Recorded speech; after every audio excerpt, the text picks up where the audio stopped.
یہ تو میں نے قبولیت کے متعلق چند باتیں کی.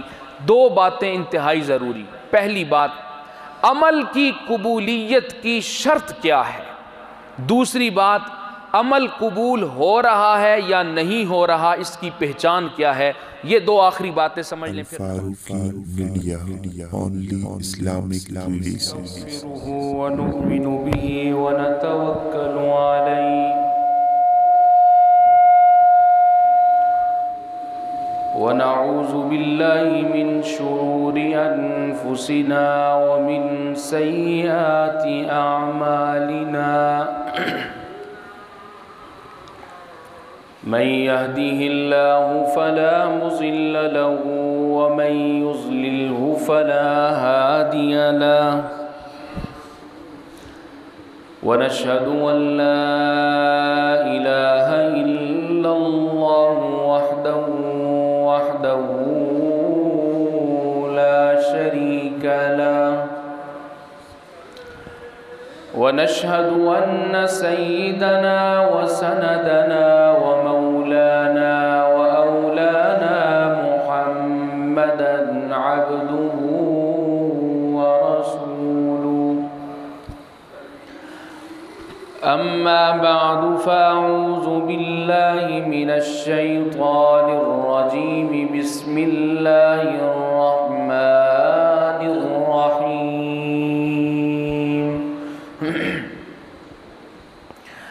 وإذ يرفع إبراهيم القواعد من البيت وإسماعيل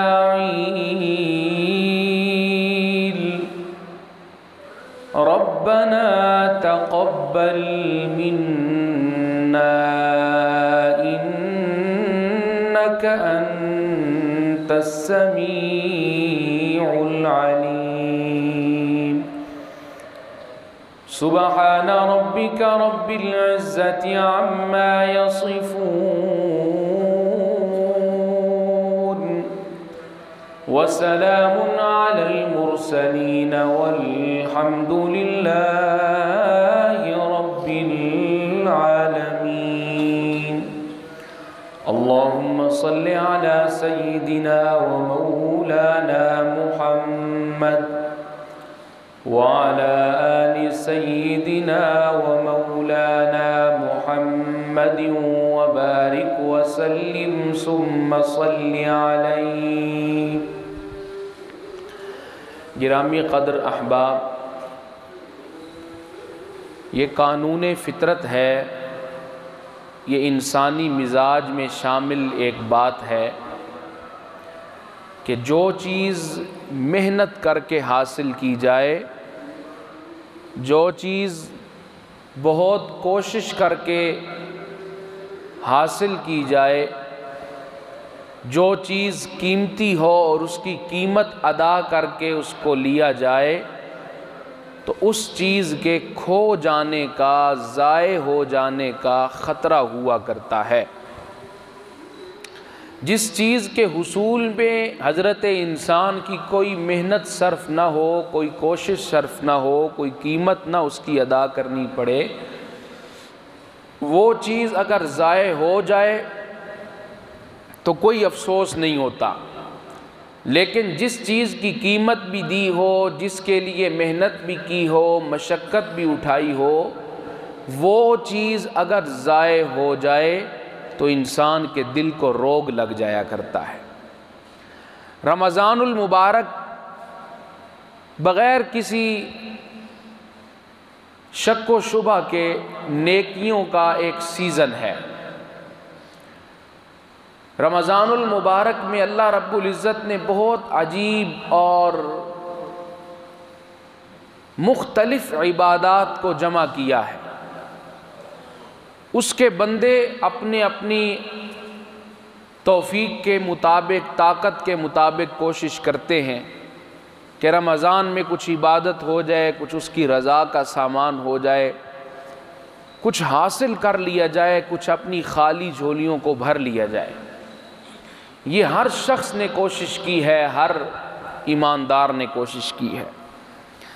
لیکن اب یہ جو آخری لمحات ہیں رمضان کے، جس میں رمضان ہمیں مہمان نظر آ رہا ہے۔ اس میں اب ہم نے کیا کرنا ہے، اس میں جو نیکیاں ہم نے کر لی ہیں اب تک، جو رمضان میں ہم نے اعمال کر لیے ہیں، ان کی قبولیت کی فکر شروع کر دیں آپ۔ مولا کریم نمازیں پڑھی، آپ قبول فرمائیں۔ رمضان کے ہم نے روزے رکھے ہیں، قبول فرمائیں۔ آپ تمام حضرات نے تراویح میں تقریباً مکمل قرآن سن لیا، مولا اس کو قبول فرمائیں۔ ہم نے دعائیں کی ہیں، اس کو قبول فرمائیے۔ ہم نے صدقہ و خیرات کیا، قبول فرمائیے۔ ہم نے کسی مسلمان کو افطاری کروائی، سحری کروائی، اس کے گھر راشن بھیجا ہے، اس صدقۃ الفطر دیا ہے، زکوٰۃ دی ہے، کچھ بھی ہے، مولا کریم اس کو قبول فرمائیے۔ اب بس قبولیت کی فکر ہماری زبان پہ اور ہمارے دل میں ہونی چاہیے۔ یہاں پہ یہ بات بھی عرض کر دوں کہ اعمال کر کے ان کی قبولیت کی فکر کرنا، یہ اصلاً انبیاء کرام کی سنت ہے۔ حضور اکرم صلی اللہ علیہ وسلم نے ایک مرتبہ قربانی کے موقع پر 2 جانور ذبح فرمائے تھے۔ ایک آپ نے اپنے اور اپنے گھر والوں کی طرف سے کیا، اور ایک جانور آپ کا احسان دیکھیے، پیار دیکھیے اپنی امت سے، آپ نے قیامت تک آنے والی ساری امت کی طرف سے ایک جانور کو ذبح فرما دیا، تاکہ اگر میری امت میں کوئی غریب شخص قربانی نہ کر سکے تو میں 1400 سال پہلے اس کی طرف سے قربانی کر کے جا رہا ہوں۔ یہ عمل کر کے حضور نے کیا کیا تھا، حضور اکرم صلی اللہ علیہ وسلم نے دعا مانگی تھی۔ دیکھیے گا دعا کیا ہے، اللہم تقبل من محمد صلی اللہ علیہ ومن آل محمد ومن امتی محمد صلی اللہ علیہ۔ یہ حضور ہیں جن کی نیکیاں کسی صورت میں ضائع نہیں ہو سکتی، جن کے ہر عمل کا اللہ نے اجر اعلیٰ درجے کا دینا ہے اور دیا، لیکن وہ پیغمبر صلی اللہ علیہ وسلم بھی قربانی کر کے کیا کہہ رہے ہیں، اللہم تقبل، مولا اس کو قبول فرمائیے۔ قبولیت نہ ہو تو نیکی کا کوئی فائدہ نہیں ہے۔ اگر رب نے قبول نہ کیا تو اس نیکی کا کوئی فائدہ حاصل ہونے والا نہیں ہے۔ حضرت ابراہیم علیہ السلام کا واقعہ آپ سنتے ہیں، میں نے خطبہ میں بھی وہ آیت پڑھی ہے۔ کتنا اونچا کام ہے، آج میں اور آپ منڈیالہ، تیگا اور گجرانوالہ کی کسی مسجد میں اپنی طاقت کے مطابق ایک اینٹ دے دیں تو مسلم شریف کی روایت کے مطابق اس ایک اینٹ دینے والے کو بھی اللہ جنت میں گھر عطا فرما دیں گے۔ اور ان کی قسمت دیکھیے کہ باپ مستری بن گیا ہے، بیٹا مزدور بن گیا ہے، اور کس گھر کی تعمیر کر رہے ہیں، کعبۃ اللہ کی، جس کو صرف دیکھنے سے اللہ 30 رحمتیں نازل کرنا شروع کر دیتے۔ اس گھر کی تعمیر ہو رہی ہے۔ اتنی بڑی نیکی، کوئی ریاکاری کا نہ خدشہ ہے، نہ وہاں ریاکاری ہو سکتی تھی، مگر اس کے باوجود جناب ابراہیم کیا کہہ رہے ہیں، ربنا تقبل منا، ربنا تقبل منا، مولا یہ نیکی تو ہو گئی مگر لطف یہ ہے کہ میری یہ نیکی قبول بھی ہو جانی چاہیے۔ دیکھا آپ نے، حضور اکرم کی بھی میں نے مثال دی۔ آپ صلی اللہ علیہ وسلم فرض نمازوں کے بعد کچھ دعائیں پڑھا کرتے تھے، وہ احادیث میں بڑے تواتر کے ساتھ ملتی ہیں۔ ان دعاؤں میں حضور چند چیزیں مانگا کرتے تھے۔ مثال کے طور پہ آپ فرمایا کرتے تھے، اللہم انی اسألوک علما نافعا، مولا مجھے نفع مند علم عطا فرمائیے۔ نفع مند علم وہ ہوتا ہے جس پہ عمل کی توفیقات مل جائیں۔ اور اس کے بعد حضور مزید کچھ چیزیں مانگ کے آخر میں پتہ ہے کیا فرماتے تھے، وَعَمَلًا مُتَقَبَّلًا، یا اللہ مجھے نیک اعمال کی توفیق دیں، اور پھر یہ بھی میری شرط ہے کہ مجھے ایسے اعمال کی توفیق دیں جو اعمال آپ کے دربار میں شرف قبولیت بھی حاصل کر سکیں۔ یہ حضور اکرم کی سنت ہے۔ قرآن کریم میں آپ پڑھیے، یہ تو میں نے انبیاء کی 2-3 مثالیں دیں۔ حضرت مریم جو حضرت عیسیٰ کی والدہ ہیں، ان حضرت مریم کی والدہ جو حضرت عمران کی بیوی ہیں، سورہ آل عمران میں اس کا پورا واقعہ اللہ نے نقل فرمایا اذ قالت امرأۃ عمران رب انی، حمل ٹھہرا، امید سے ہوئی حضرت عمران کی بیوی، تو فوراً اللہ تعالیٰ کے سامنے ہاتھ اٹھا کے کہا ربی انی نذرت لک ما فی بطنی محررا، یا اللہ میں ابھی سے نظر مانتی کہ اگر میرے اس حمل کے نتیجے میں دنیا میں میرا بیٹا پیدا ہوا تو میں ابھی سے ارادہ کر رہی ہوں کہ میں اس کو آپ کے دین کے لیے وقف کر دوں گی۔ اور ساتھ کیا کہا، دیکھیے میرے دوستو کتنی بڑی نیکی ہے۔ لوگوں کے اولاد پیدا ہوتی ہے تو کیا نہ کیا منصوبے بنائے جاتے ہیں، اس کو فلاں جگہ بھیجیں گے، فلاں چیز پڑھائیں گے، یہ کریں گے، وہ کریں گے، لیکن حضرت کیا کر رہی ہیں، حضرت عمران کی بیوی، یا اللہ سب سے پہلی یہ نظر ہے کہ اس کو آپ کے دین کے لیے میں نے وقف کرنا ہے۔ اور ساتھ کیا کہہ رہی ہیں، فتقبل منی، فتقبل منی، ابھی سے اس کو قبول فرمائیے۔ اب ہوا کیا، جب اللہ تعالیٰ نے ولادت کا وقت قریب کیا تو پیدا کیا ہو گئی، بیٹی پیدا ہو گئی۔ اب حضرت پریشان ہو گئیں کہ میں نے تو بیٹا سمجھ کے نظر بھی مان رکھی تھی، بیٹی پیدا ہو گئی ہے، اس کو اب میں کیسے دین کے لیے وقف کروں، یہ کون سی مسجد کی خدمت کر سکتی ہے، اللہ تعالیٰ کی عبادت میں جیسے مرد دعوت کا کام کر سکتا ہے دین کا، عورت تو نہیں کر سکتی، تو یہ کیسے ہوگا۔ اللہ تعالیٰ نے فرمایا پریشان نہ ہو، لطف لیجئے گا اس بات کا۔ اللہ نے فرمایا آپ نے پریشان نہیں ہونا، اگر آپ کے حمل کے نتیجہ میں بیٹا پیدا نہیں ہو سکا جو دین کا چھوٹا سا خادم بنتا، تو کیا ہوا، بیٹی پیدا ہوئی ہے، میں اس کے پیٹ سے عیسیٰ کو پیدا کر کے اس کو اپنے دین کا ایک نبی بنا کے پیش کر۔ یہ ہوتی ہے قبولیت۔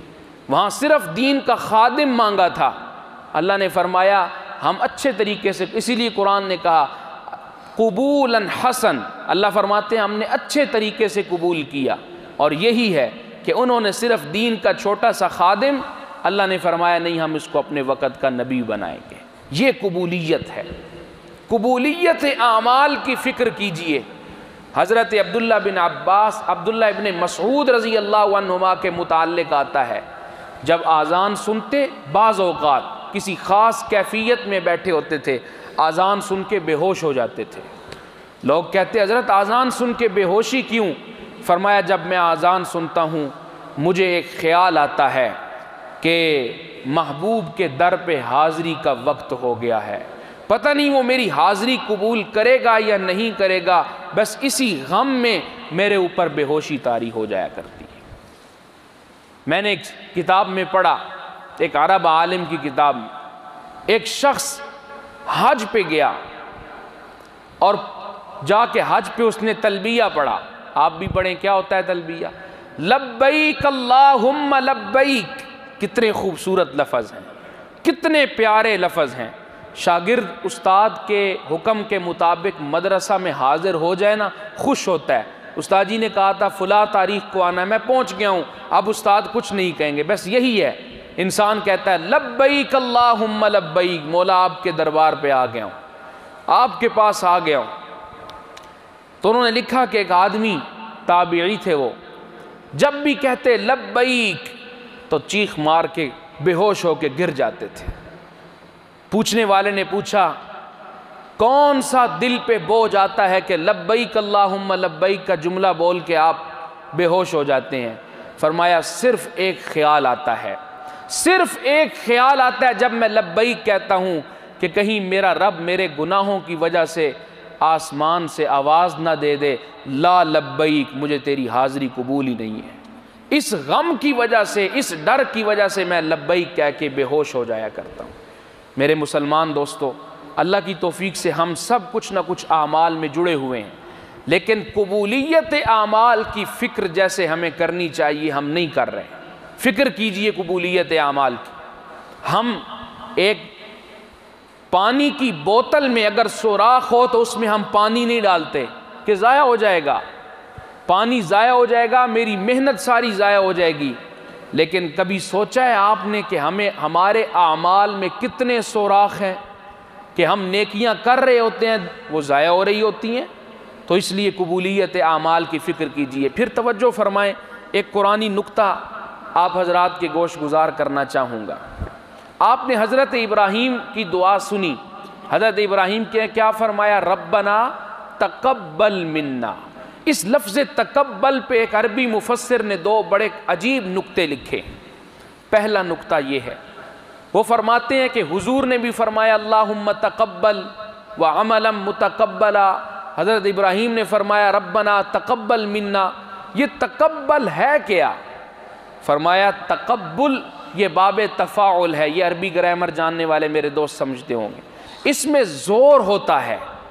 عربی میں جب اس باب سے کوئی لفظ آئے اس میں زور، جیسے تہجد زور والی عبادت ہے، اپنے اوپر بوجھ ڈالنا پڑے گا پھر اس عبادت کی توفیق ملتی ہے، اسی طرح تقبل بہت زور والا لفظ ہے۔ کیا معنی؟ گویا کہ انسان جب کہتا ہے نا ربنا تقبل منا، مولا میرا روزہ قبول فرمائیے، ربنا تقبل منا، مولا میری عبادت، میری نماز، میری دیگر عبادات قبول فرمائیے، گویا کہ انسان اقرار کر رہا ہوتا ہے یا اللہ جو آپ کا معیار تھا اس کے مطابق میں نیکی نہیں کر سکا، جو آپ کے معیار کے مطابق اخلاص تھا وہ میں پیدا نہیں کر سکا، لیکن پھر بھی میں زبردستی کہتا ہوں نہیں آپ کے معیار کے مطابق میری یہ نیکی، مگر شفقت فرمائیے، تقبل قبول فرما لیجیے۔ تو ایک تو یہ ذہن رکھا کریں، کبھی یہ نہ سوچیں کہ میں نے رب کی مرضی کے عین مطابق نیکی کر لی ہے، کمی سمجھیں، اپنے متعلق یہی خیال رکھیں کہ مجھ سے کمی ہوئی ہے، کوتاہی ہوئی ہے۔ دوسری بات سمجھ لیجئے، جب ہم اللہ کے سامنے دعا کرتے ہیں نا یا اللہ اس نیکی کو قبول فرمائیے، تو عربی مفسر کہتا ہے کبھی بھی ثواب ذہن میں رکھ کے دعا نہیں کرنی کہ یا اللہ یہ نیکی قبول کیجئے اور مجھے اس کا ثواب بھی دیجئے۔ فرمایا اخلاص کا کمال درجہ یہ ہے کہ ثواب کی امید بعد میں ہونی چاہیے۔ انسان کا ذہن یہ ہو مولا میں نے نماز پڑھی ہے قبول فرما لیجئے، آپ کے دربار میں میری نماز قبول ہو جائے، باقی ثواب وہ میرے ساتھ اس کا تعلق ہے، وہ آپ دیں یا نہ دیں بس قبول فرما لیں۔ یہ ذہن ہونا چاہیے، یہ نہ ہو کہ یا اللہ میں نے نماز پڑھی ہے فوراً ثواب دیں، میں نے روزہ رکھا ہے فوراً اس کی برکت دیں، میں نے صدقہ کر دیا ہے فوراً میرے مال میں وسعت دیں۔ یہ تو بدلہ ہو گیا نا، یہ تو اللہ تعالیٰ سے کاروبار ہو گیا، نعوذ باللہ۔ فرمایا کبھی یہ ذہن نہ رکھو کہ یا اللہ فوراً بدلہ دے، بس یہ ذہن ہونا چاہیے ربنا تقبل، مولا قبول فرمائیے، آپ راضی ہو جائیں، میری خیر ہے، میرا محبوب خوش ہونا چاہیے۔ نیکی اس طرح اللہ کے دربار میں پیش کرنی چاہیے۔ ایک عالم کے بارے میں نے سنا، تابعی تھے، فرمایا جب نماز پڑھتے تھے بعض اوقات مختلف کیفیات ہوتی ہیں لوگوں کی، بعض اوقات نماز پڑھ کے فوراً اپنے چہرے کے اوپر کالا کپڑا لپیٹ لیا کرتے تھے۔ کسی نے پوچھا حضرت یہ کیوں کرتے ہیں؟ فرمایا میں نے وہ حدیث سنی ہوئی ہے جس میں حضور نے فرمایا جب انسان نماز پڑھے اور اگر رب کو وہ حاضری پسند نہ آئے، اللہ اس نماز کو کالے کپڑے میں لپیٹ کے نماز پڑھنے والے کے منہ پہ مار دیتے ہیں۔ مجھے ڈر ہونے لگتا ہے کہ کہیں اللہ تعالیٰ میری اس نماز کو ضائع نہ کرتے۔ تو میرے دوستو یہ تو میں نے قبولیت کے متعلق چند باتیں کی، دو باتیں انتہائی ضروری۔ پہلی بات، عمل کی قبولیت کی شرط کیا ہے؟ دوسری بات، عمل قبول ہو رہا ہے یا نہیں ہو رہا، اس کی پہچان کیا ہے؟ یہ دو آخری باتیں سمجھ لیں پھر نماز پڑھتے ہیں۔ پہلی بات شرط، علماء نے لکھا ہے نیک عمل کی قبولیت کی دو شرطیں ہیں۔ دو چیزیں جب تک آپ کی نیکی میں نہیں ہیں آپ سوچ بھی نہیں سکتے کہ یہ رب کے دربار میں پہنچے گی اور قبول ہوگی۔ پہلی چیز نیت خالص ہونی چاہیے، اخلاص سے نیت پیدا کیجئے۔ کوئی نیکی ہے وہ چھوٹی ہے وہ بڑی ہے، وہ آپ 1 روپے خرچ کر رہے ہیں یا 1 کروڑ روپیہ خرچ کر رہے ہیں، کس کی رضا کے لیے کرنا ہے؟ اللہ۔ یہ پہلا کام ہے، بالکل مخلوق کی ریاکاری کا 1% بھی اس میں شائبہ نہیں ہونا چاہیے۔ جیسا کہ حضور مسلم شریف کی روایت ہے، حضور اکرم صلی اللہ علیہ وسلم نے فرمایا، اللہ فرماتے ہیں جس آدمی نے کسی آدمی کے دکھلاوے کے لیے نیکی کی، قیامت کے دن میرے سامنے آئے گا، میں کہوں گا جا جن کو دکھا دکھا کے نیکیاں کرتا تھا، آج اس نیکی کا ثواب انہی سے لے، میں تجھے کچھ نہیں دوں گا۔ کتنا برا وقت ہوگا، اللہ تعالی ہمیں محفوظ فرمائے۔ تو پہلی شرط قبولیت اعمال کی کیا ہے؟ اخلاص نیت، نیت درست فرمائیں، نیتوں کو خالص کریں۔ پھر آپ کو اخلاص نیت کا مطلب بھی بتا دوں۔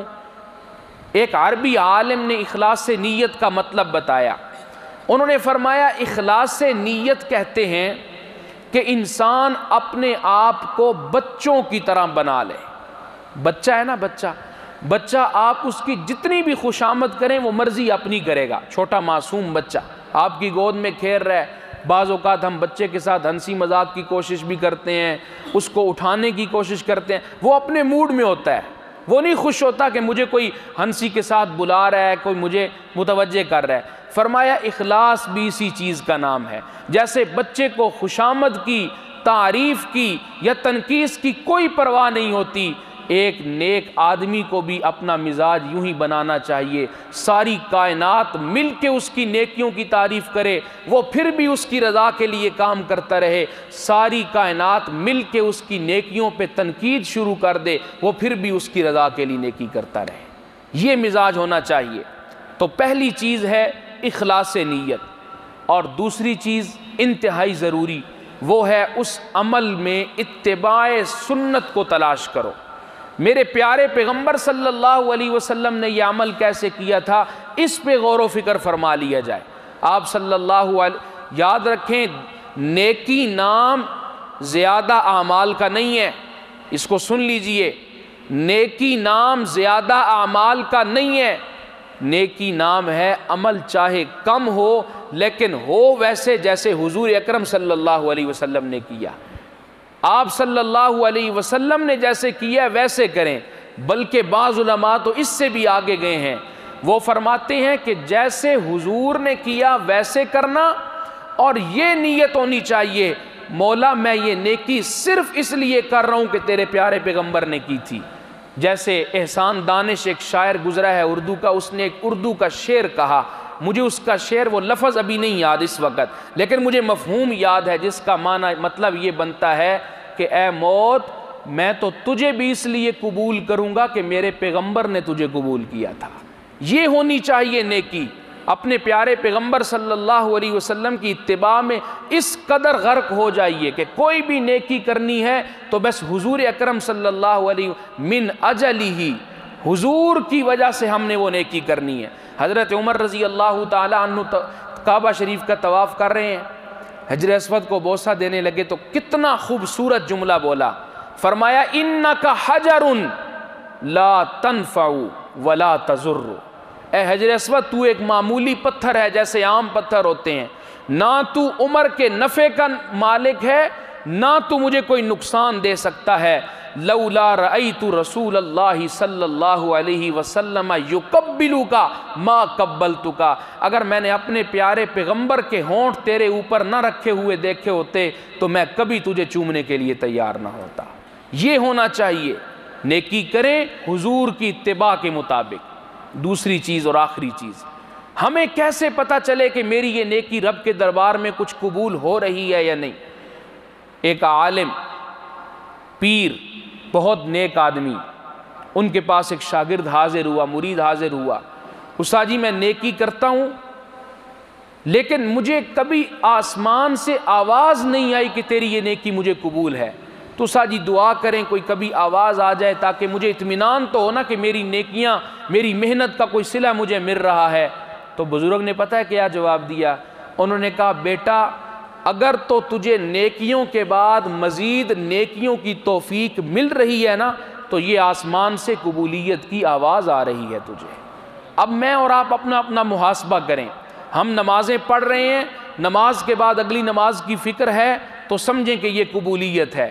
رمضان ہم ایک حادثاتی قوم ہے، ناراض نہ ہوئیے گا، ناراض نہیں ہونا، ہم حادثاتی اور جذباتی قوم ہے۔ رمضان آتا ہے ہم مسجدوں کی طرف بھاگتے ہیں، مارچ آتا ہے اور اگست آتا ہے ہم پاکستان کی محبت میں ڈوب جاتے ہیں، ربیع الاول آتا ہے ہم حضور کی میلاد کی محبت میں ہم جذباتی قوم ہیں، ہم مستقل مزاج نہیں ہیں۔ تو یاد رکھیے اگر نیکی کے بعد مزید نیکیوں کی توفیق مل رہی ہے تو یہ قبولیت کی بہت بڑی پہچان ہے، اور اگر نیکیوں کے بعد نیکیوں کی محبت دل سے نکلتی جا رہی ہے، روز بروز سستی ہوتی جا رہی ہے، تو مجھے اور آپ کو فکر کرنی چاہیے کہ یہ کہیں اللہ رب العزت کی طرف سے عدم قبولیت کا کوئی نشان اور کوئی اشارہ نہ ہو۔ اللہ تعالی ہم سب کو ان آخری ایام میں اپنے اعمال کی قبولیت کی فکر کرنے کی توفیق عطا فرمائیں۔ ربنا تقبل منا، تقریباً تمام احباب کو یہ الفاظ یاد ہوں گے، بہت زیادہ پڑھیں، تسبیحات کی صورت میں پڑھیں، نماز کے بعد پڑھیں، چلتے پھرتے ربنا تقبل منا ربنا تقبل منا یہ پڑھتے رہیں۔ اللہ تعالی ہم سب کی ساری چھوٹی بڑی نیکیاں، طاعات، فرما برداریاں، صدقات، خیرات اپنے دربار میں قبول و منظور فرمائے۔